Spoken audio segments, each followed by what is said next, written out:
If you want to count how much water you drink with your Samsung Galaxy Watch 9, then what you can do is you can swipe up on the watch face and go to Samsung Health app. And then in here, there is a chance that you will find the option that allows you to count water. But it is also possible that you will not find it in here. So if that is the case, you can choose Edit on Phone to open the Samsung Health app on your smartphone. And then we're gonna use this plus button in the upper right corner.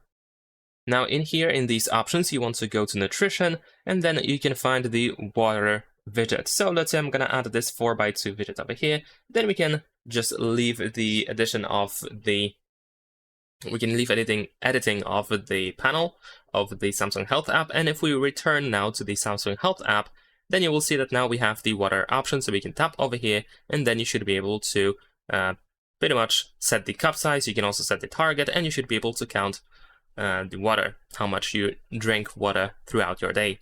And that's pretty much it. Leave a like and subscribe.